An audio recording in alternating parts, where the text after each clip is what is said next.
the Hague Convention does not have to do with child custody at all.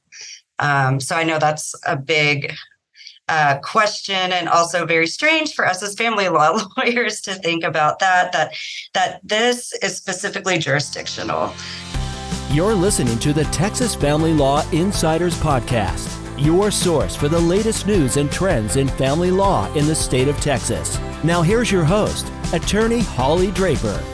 Today we're excited to welcome Natalie Webb to the Texas Family Law Insiders Podcast. Natalie is a partner at Webb Family Law in Dallas, Texas. She's board certified in family law by the Texas Board of Legal Specialization and dedicates her practice exclusively to family law matters. Her experience includes highly complex property divorces, custody litigation, premarital and postmarital agreements, enforcement proceedings, international child abduction, and paternity matters. She's been the course director for Advanced Family Law 101 and has been on the planning committee for the Advanced Family Law and Marriage Dissolution CLEs. Natalie is a fellow of the American Academy of Matrimonial Lawyers and a fellow of the International Academy of Family Lawyers. Thanks so much for joining us today. Thank you, Holly, for having me. So why don't you start by just telling us a little bit about yourself? So about myself, I'm married, been married 7 years. I have 4 dogs, no kids, but we treat our dogs as our kids. Outside of my law practice and law career, my husband and I like to travel a lot. I do yoga and tennis, like to read and watch movies, and that's how I unwind after, spending all day at the office. So how would you describe your current practice? So my current practice was actually, my dad started this practice and he practiced for over 40 years. I joined him right out of law school. I've always practiced exclusively family law. My brother actually then joined us in the practice a few years later. So we actually had a true family law firm. And then when my dad passed in 2019, I have taken over as managing partner. We now have 6 total lawyers. All of our lawyers are board certified in family law. We practice mainly in the Dallas-Fort Worth Metroplex area. However, we do take cases all over the state. And I think we're a small enough office where we are able to collaborate on cases. We do like to do that, get a lot of input, and make sure we can customize and tailor our strategies towards each individual case. So I'm very excited to have you on today to talk about a topic that I know virtually nothing about. And I'm guessing that most of our listeners also know little to nothing about this topic, but it is a family law topic. And I think it's important for us as family lawyers to know enough about it, to know when we need to give certain advice, refer somebody out, those sorts of things. And who knows, maybe there's people out there who think, I want to learn more and start practicing these cases. And specifically, that is the Hague Convention on International Child Abduction. So can you give us just a general overview of what it is?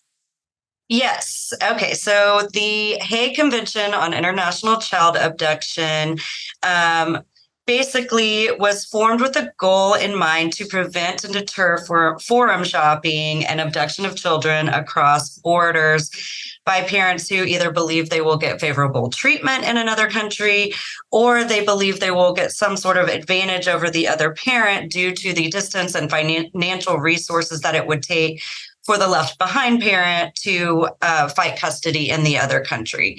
And so this was done in the 80s. The United States became a party to the Hague Convention in 1988. And as of today, there are approximately 103 countries that are signatories to the Hague. And that's the Hague Convention refers to them as contracting states. So that is the basis behind the Hague. Also, what I think is most important to take out of this is that the Hague Convention does not have to do with child custody at all. So I know that's a big question, and also very strange for us as family law lawyers to think about that this is specifically jurisdictional. And whether or not a court decides to return a child to the country and the left behind parent or not is not to be taken as a basis of we're giving custody to one parent or the other. It is purely supposed to be jurisdictional. So is this a civil or a criminal case? So the Hague Convention that we're talking about now is purely civil. It's purely a civil remedy. There are no criminal penalties under the Hague, although there can be civil penalties such as attorney's fees awarded if a wrongful removal is found. So, but no criminal. And is it a federal issue or a state issue or both? It's actually both. You can choose. It is covered by federal statute. But you can file a Hague case either in federal court or state court, depending on strategy. Sometimes, depending on where the case might be, sometimes determines whether or not I want to file in federal court or state court. And a lot of that has to do with, like, if we have family court jurisdiction, as opposed to general jurisdiction court, it's solely family law. Sometimes it might be harder for a family law judge to look at this as a purely jurisdictional case because there, as we will talk about later, there's defenses to return that can raise issues of best interest. And so sometimes federal courts that don't do family law all the time are able to separate those issues a little better. So when does the Hague apply? So the Hague Convention applies if a parent, for instance, and I'll give an example, say that there is a mother who takes the children from Mexico to Texas. So now they've crossed the United States border, and the Hague Convention will apply if that child is under 16. So if the child is over 16, there is no Hague Convention. The action needs to be brought within 1 year of the removal or retention of the child in Texas in this example. And you have to show that the left behind parent was exercising rights of custody as it is defined by their country's laws. And that does not mean there has to be a court order necessarily. If parents aren't married, just like in the United States, here you still have a right to access and custody of your child, whether there's a court order or not. So even if, mom and dad have never been married, they have a kid together, they're sort of just functioning. Let's say mom's primarily raising the child, but dad sees the child occasionally, but doesn't pay child support, doesn't have a schedule. Mm-hmm. Mom absconds with the child to another country. Even though dad doesn't have that court order, he still can file under the Hague. Yes, that is correct. And most countries do have in their laws or codes, something that will define parents as having rights of custody or access just by virtue of being a parent. So how long does a Hague case typically take? Is it like a custody case that can last for a year or longer, or is it a quicker process? So in theory, it is supposed to be an expedited process. But I say in theory because that does not always happen. But the goal of the convention is to obtain a quick return of the child to the child's habitual residence or the country that the child was removed from. So every effort should be made by a court, and this sets it forth in the actual convention, to have an expedited hearing. And actually, the convention does say that if it's been over 6 weeks since a petition for return has been filed and there has not been any action on it, that either the central authority of the country or the petitioner can request a statement from the court asking why is there this delay. Now, I have had a few cases that actually are done within 6 to 8 weeks, and sometimes it does depend on the court schedule. Again, federal court seems to move faster and more efficiently than state court, in my experience. Not all the time, but the majority of the time, that's faster. It can also depend on what defenses are raised by the respondent, the abducting parent, to the return. So sometimes, even if a trial starts within the 6 weeks, there may be a break because certain things need to be investigated regarding those defenses. You mentioned something about a central authority of a country. What is that? Can you explain what it is and the role that they play? So the central authority is basically the United States State Department is the central authority for the United States. So the central authority is the designated department or legal authority that each contracting country appoints to basically take care of and deal with the wrongful abductions of children. So, like I said, for the United States, it's the State Department. So you can actually go to, as a resource, the State Department website and look up International Child Abduction, and it will give you a lot of information about the Hague Convention on International Child Abduction. It will give you resources, who to contact. And so basically what happens with the central authority is they are the first contact by the person wanting to have the children returned, the petitioner. So they contact the central authority. The central authority will help them fill out an application for return. They will help them find the law in their country about whether they have rights of custody. They will help them fill out affidavits. They will help them find legal representation as well, if that's needed. They will also help that person try to find the abducting parent and their child, which can be an issue because, as we know, if somebody's fleeing with a child, they don't always tell the left behind parent where they are. So the State Department can use their resources to find that parent and that child. The State Department or central authority will also reach out if they do find that person before litigation starts and send them a letter asking for them to voluntarily return the child. And then if that doesn't work, like I said, they will help. The State Department doesn't represent the petitioner in litigation, but they will help them find legal counsel. And how the United States does that is that the State Department has this network. It's the Hague Attorney Network.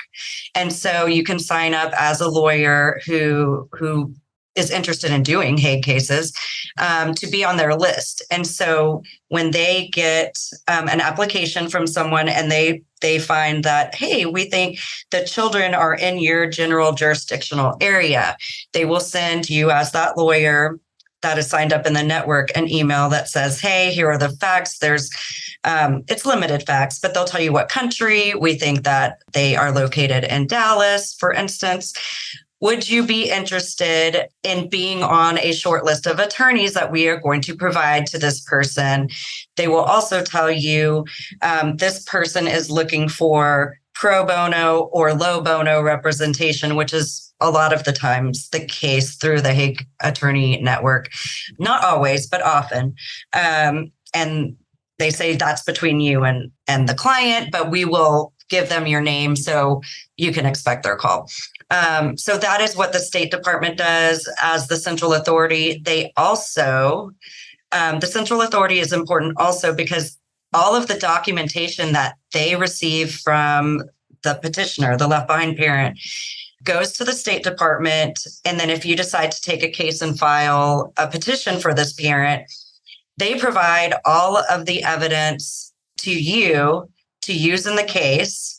And anything that you get from the State Department, there is a article under the Hague Convention that says anything that you receive from the State Department is admissible as evidence, because most of that evidence is otherwise going to be found only in the other country, and so are the witnesses, all of that. So that is the way to get in evidence through the central authority, collecting documents and then sending them to you in a package. So they help with that. They also keep up with the process. So I notify them. Yes, if I take a case, I say, I've taken this case, and then I tell them, okay, it's been filed. This is the court that it is filed in. Here is the judge. They will then send a letter to the judge just with an outline of how the Hague proceedings should go, how they work. Not giving legal advice, but just, in case you've never done one of these, here is the process. And then they keep up with me as a lawyer, like, how is it going? Are you able to find, the other parent? For instance, right now I have a case where we are having problems finding the mom who abducted the children because she keeps moving. But instead of having to use our resources to find that mom, I reach out to my contact at the State Department and they say, okay, let us look. And then they'll come back and say, here's some more addresses that we found. You may want to try here. So they are a great resource, at least I know in the United States. And I also know that in some countries, the central authority will also help that left behind parent pay for legal fees. Not in the United States will not, but other countries do that. So they're a very handy resource. So do they then work with the central authority in the country where the parent has fled with the kids to try and obtain evidence, to try and locate them? Is that how that works? Yes, they do. So for instance, in the Mexico, United States situation, I update the U.S. Central Authority and they stay in touch with the Mexican Central Authority, their counterpart, and give them updates on what's going on. And if they need information that they can obtain from them, they will get that for me and then send it to me. So yes, they do. So can a parent go to a lawyer first, or do they always need to start with the Central Authority? No, they can go to a lawyer first. In fact, I have been contacted privately. And so yes, that is an option. I will say that if that happens and I'm representing the left behind parent, I would then want to contact the central authority and let them know what is going on and them to get involved, again, really for evidence purposes, so that they can get the evidence and I can get that evidence in that I need, because it is specific that it says the evidence that is admissible, no question, has to come through the State Department, through the central authority. So that would be why I would want them involved. What are the elements you have to prove if you are going forward with a Hague case? So the elements to prove of a Hague case are basically, like I said, there has to be a child under the age of 16 that has been wrongfully removed or wrongfully retained from their country of habitual residence, right? And the suit has to be brought, the suit doesn't have to be brought within 1 year. It is a mandatory return if all those elements are met and it has been under a year. So if it's over a year, you could still file it. Mm-hmm. You just might have a more difficult road. So if it is over a year, you can still file it. It becomes a discretionary return, because then there is something, basically the court can, or the abducting parent can argue that the child has been well settled in their new environment. Now, the goal of the convention overall is, no matter what, you should try to return the child. But again, there are these outs, because again, if a child has been here for 5 years, you want to be able to say, okay, look, maybe it's not a great idea to send a child who was 3 when he was abducted, and now he's 8 and he's known nothing but say, for instance, the United States, and not seen his dad. And maybe it isn't the best thing to return them to that country, right? So I think if you're close to a year or just over, you're probably going to have a better chance of that defense not flying, especially if it's because the abducting parent is hiding, right? If they're just floating around, trying to avoid service, moving from state to state, house to house.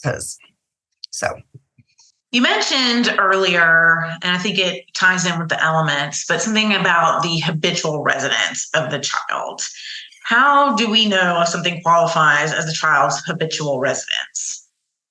Okay, so the habitual residence is basically There is no specific time period. Say, for instance, when we talk about under the UCCJEA and home state and 6 months, right? That's kind of our time period. There is no specific time period. There is no specific definition of what habitual residence is in the actual convention, but it's been interpreted over the years through case law to be interpreted as the child's domicile, where the child's day-to-day life has been. There has to be some sort of degree of settled purpose. It doesn't have to be necessarily an intention to stay permanently, but an intention to stay for some time. That is not just, oh, I'm going to Canada for a month. We know this is a vacation. If you were going to Canada for a month and the intention was that we are going to live in Canada and we move to Canada, for instance, and then somebody takes the child back, you could argue that Canada was the habitual residence. If you had said, we're going to take a vacation to Canada with the intent on returning to the United States in a month, then yes, that would not be the habitual residence. The United States would have retained it. So it really is very practical. And like, where is the child's day-to-day living been right before the abduction? Does citizenship play any role in determining the habitual residence? It can. It doesn't have to, though. So if citizenship is a factor in determining that. However, there are many cases where, say, for instance, you may be United States citizens, but your job takes you overseas. So you're living in Indonesia, say, for a year, and that's the intent that y'all are going to stay there indefinitely until the next posting. If someone abducts to the United States, even though now they've taken United States citizens back to the U.S., Indonesia is still going to be the habitual residence under those facts. This episode of the Texas Family Law Insiders podcast is sponsored by the Draper Law Firm, providing family law appellate representation for non-parent custody cases, jurisdictional issues, property division, standing, conservatorship, possession and access, termination, parental rights, and grandparent access. For more information, visit draperfirm.com or call 469-715-6801. You mentioned also defenses to a petition for return. What defenses does the parent who has taken the child have, and how can they prove those? So there are various defenses. The first one is if the left behind parent actually acquiesced or consented to the removal or retention. And just removal is, hey, I absconded, didn't tell you I was going to the other place, and we're not coming back. Retention is, hey, I told you we were going to go to the United States for a vacation and we're returning on X date, and then I didn't come back, right? So that's the difference between the removal and retention. So you can actually consent to a vacation, right? And it's not wrongful until X date comes when they were supposed to return and they do not return. That becomes the date of the wrongful retention. So that's when the consent stopped, right? So that is not a consent to stay past a certain date. So if you consent, that is obviously a defense. If the child objects to the return, there is an exception for that under Article 13B. This is really the only it's different than what we look at as family law under our Texas laws that say, okay, a child age 12 has to be interviewed. There's not a age listed in the convention. So there's been a lot of case law on this about how this works. I, after looking at everything, think that if somebody does raise this defense, the judge does have to interview the child, because you have to determine, one, does the child object to the return? And then you have to determine as the court, finder of fact, is that child reached an age and degree of maturity where it would be appropriate to take that child's views into account, right?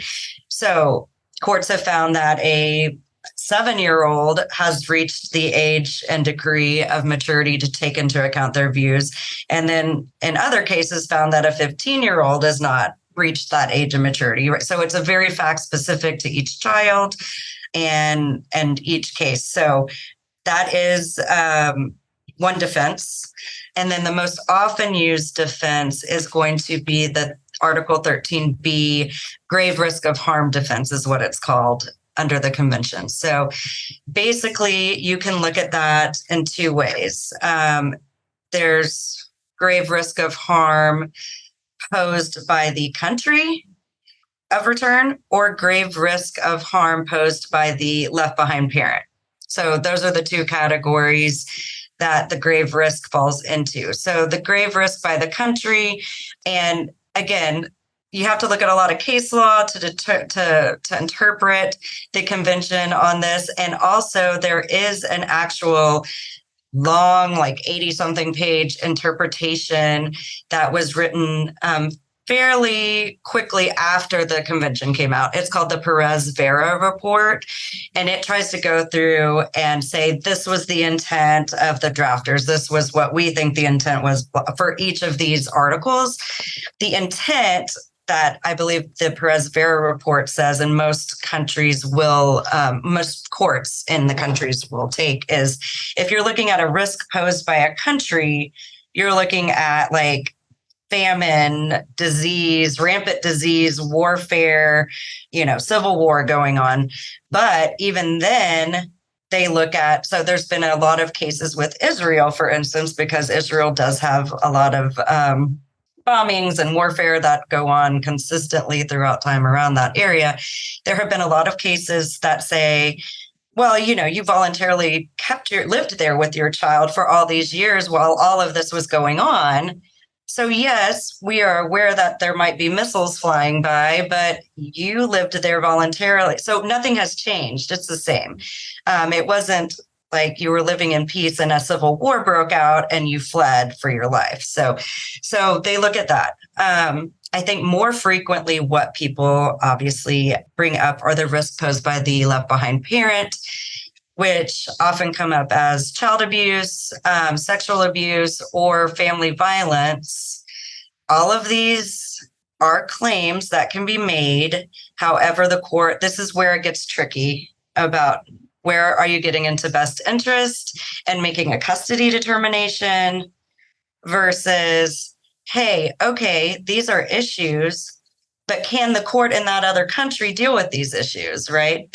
Is there a court there in a family court that will look at these issues and be able to protect the child? So that's where it gets a little messy. And sometimes you have to remind the court that I understand this sounds horrible. And if it is true, then there is a court in Canada who can deal with this, right? They're not going to put the child at harm.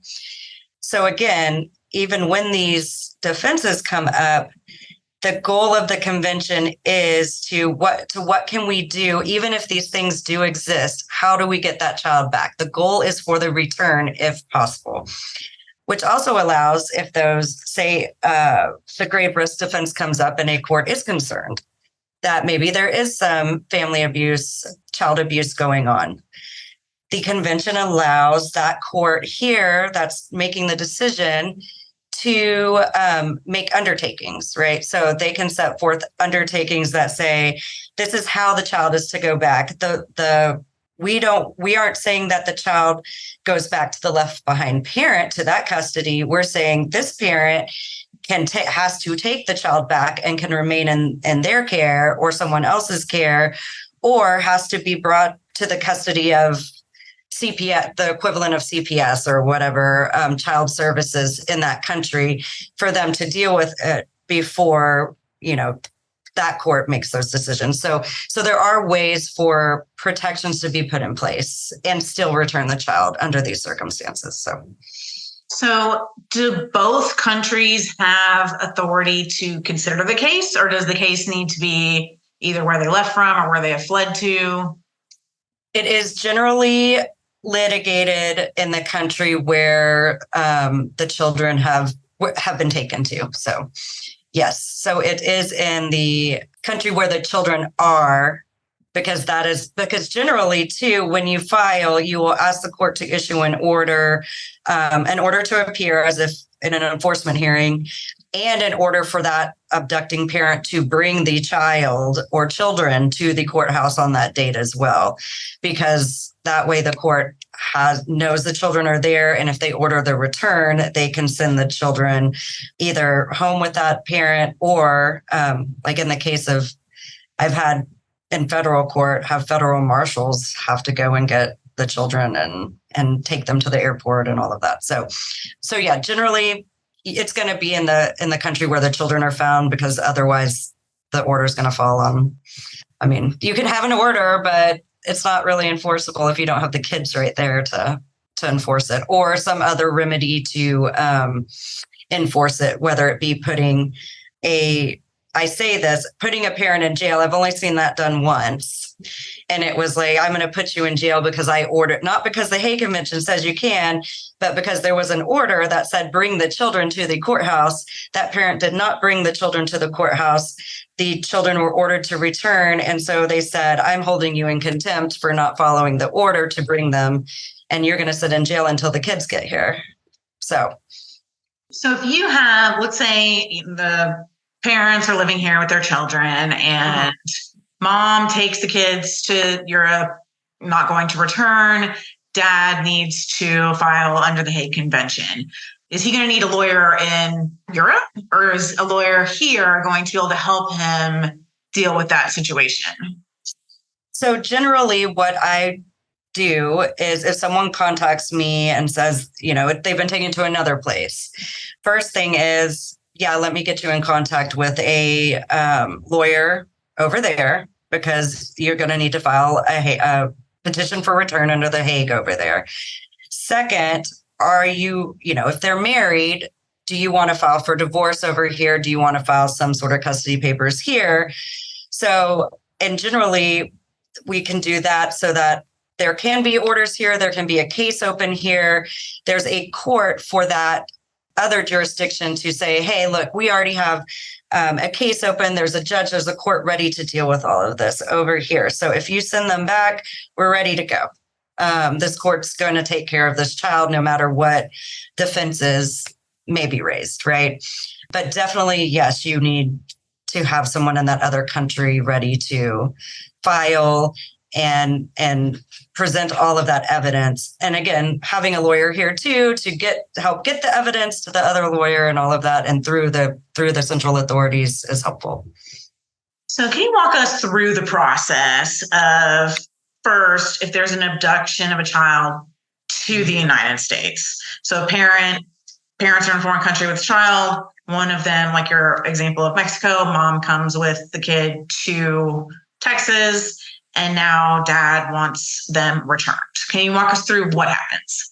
Sure. So what happens then is dad contacts the authorities, and we're going to use the Mexico example. In Mexico, those authorities get him in touch with their central authority, whoever that may be, their version of the State Department.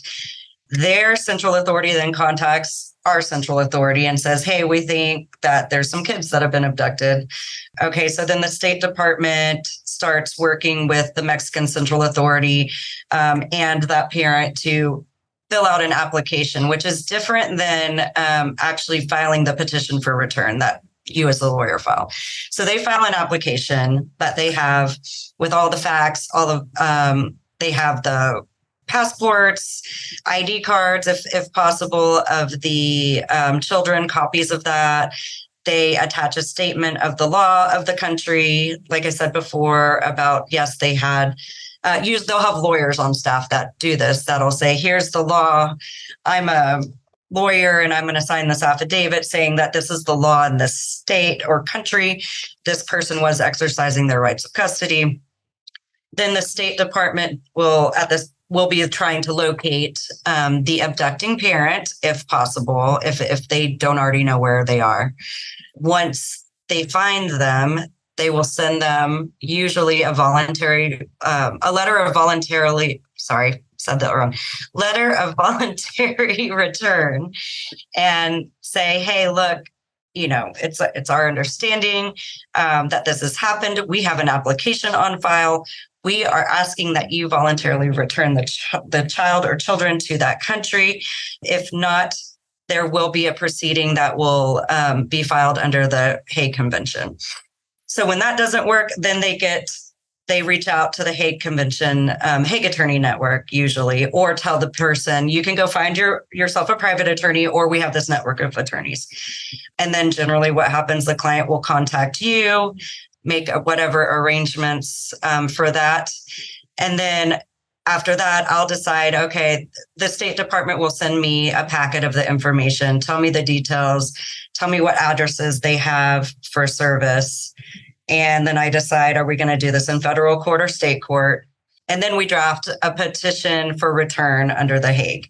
And it sets forth all the statutes. The Hague is set forth in the United States Code. So there's reference to the United States Code. There's, I have a lot of form language that we put in these, but you file the petition for return, alleging all the elements that we went through, and then set it. And again, we always tell the court when we set it, hey, this is a petition under the Hague Convention. It's supposed to be an expedited hearing. Could you please try to get us a date within 6 weeks? And they usually do try. And so when we get that notice, we also issue an order for the court to sign, ordering that person to appear. And again, ordering that person to bring the children before the court on that hearing date. And then after that, assuming we get service and that person shows up and gets an attorney, then their response will be, then we know, okay, are they going to allege any of these defenses, right? Then we have to look at all the defenses, look at the case law, which the case law is very interesting to country to country. There's some very famous cases that you can cite on the elements and all of that, it doesn't really matter that it was in Germany or whatever, but depending on what jurisdiction you're in, obviously, like we all do, you try to find as much as you can out of that jurisdiction, or at least out of the United States, because different countries do interpret some of these defenses differently. For example, I think Europe in general, as a mindset, tends to look at children's rights differently than maybe the United States. So if someone's going to allege, like the child objects to return, you might get a different result in Europe than you would in the United States as far as what weight do we give the child's objection. You might get more weight given to it in Europe than you would in the United States. So at least that's been my experience. So and then the hearing happens, and either the court will make undertakings and return the child. They usually try to make a ruling pretty quickly, because a lot of times I will try to have that left behind parent come and be in person. So they are spending money, having to make travel arrangements, having to deal with visa stuff sometimes, depending on what country they're coming from. And so, and when that happens, I want the judge to be aware of that. Like, they're ready to take the child with them if you rule that it returns right now. They can be here and take the child back. Or the court will maybe say, hey, I'm going to do these undertakings, or I'm going to let the child stay here for one more week, and then you're to come and mom's supposed to, mom or dad, whoever the abducting parent is, hear instructions on how you return the child. And that's basically it. I will say that one other thing we haven't covered is the attorney's fees. Now, it's just as good as any judgment that we get for attorney's fees, but it does state that if the court finds that there was a wrongful removal or retention, that they shall award attorney's fees and costs of travel and all of the other costs associated in having to come get the child and travel to be there. But then it also has that exception of unless there's good cause, otherwise good cause, right? So that doesn't give it a whole lot of teeth. Now, most of the time you do get attorney's fees, but then again, most of the time you don't collect on the judgment either. But there is a mechanism to get them. So is serving somebody with the petition any different than when I file a divorce and I call special delivery, I'm like, hey, I need to serve this guy at this address, and they take it from there. Are there any special requirements under the Hague for serving someone? No, there are no special requirements. It's just the same as if you're serving them with a petition for divorce. So, is the process basically identical when it's reversed, when it's the abduction from the United States to another country? Mm-hmm. Yeah, basically reversed, except you're having to do it. You're having to litigate over in that other country. So does the parent who was left behind always have to travel to the country where the parent took the kids to pursue a Hague case?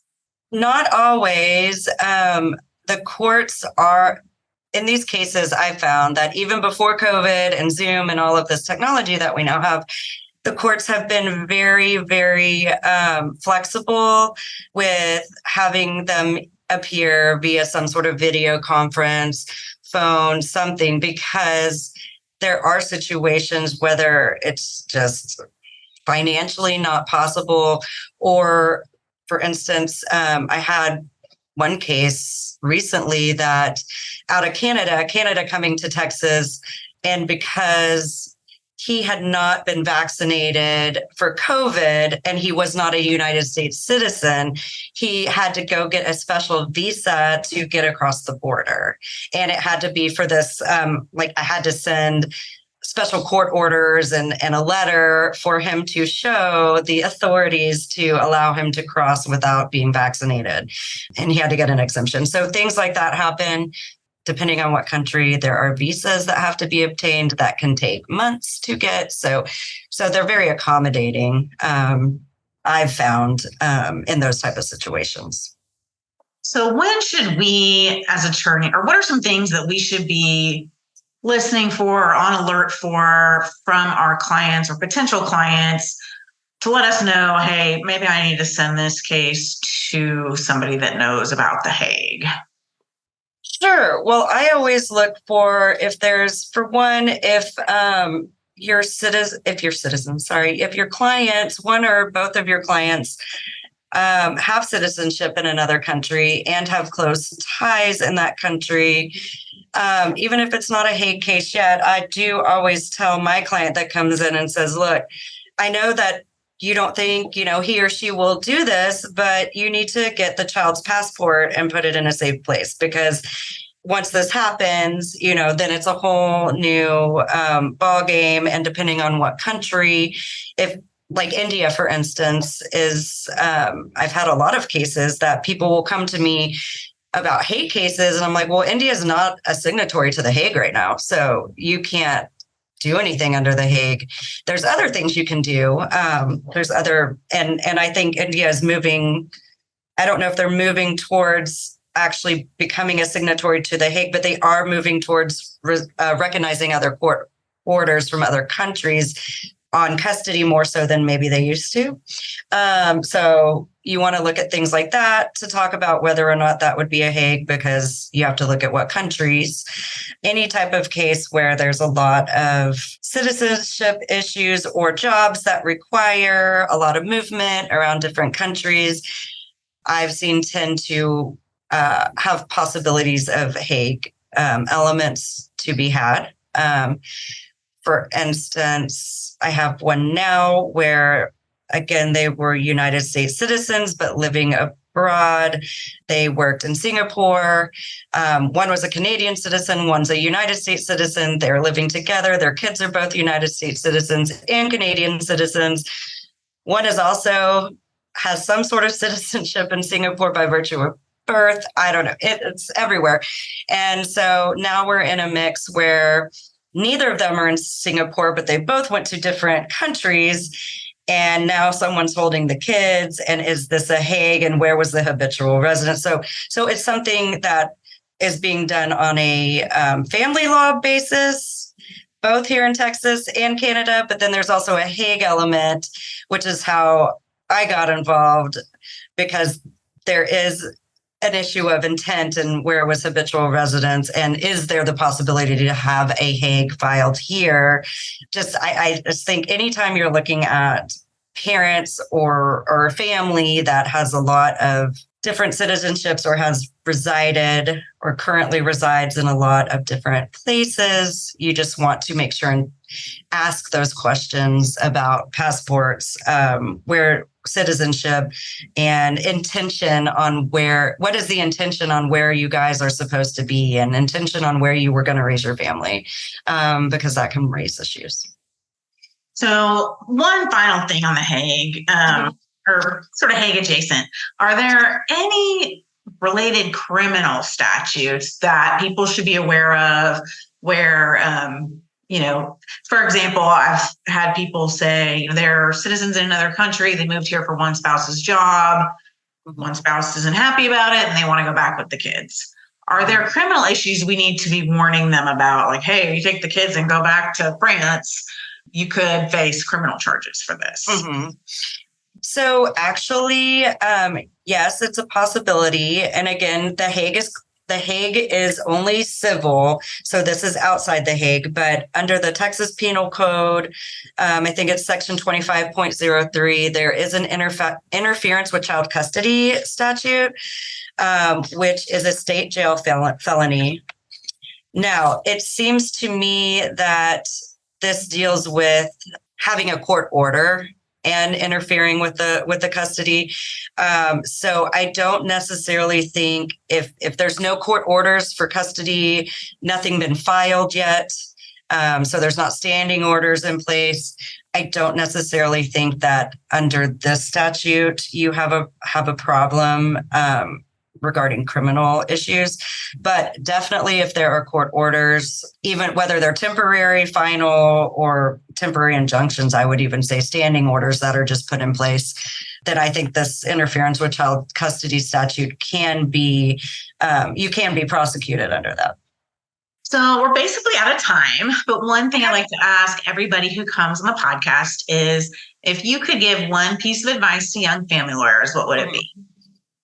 Okay, one piece of advice, I would say, and maybe this is two pieces. I would say find a mentor, go to the CLEs, Advanced Family Law, any of those big CLEs, and you would be surprised at how generous some of these older attorneys that you find there speaking and like wandering around that will give their time and would love to just sit down and have, lunch or a drink and share stories and give you advice.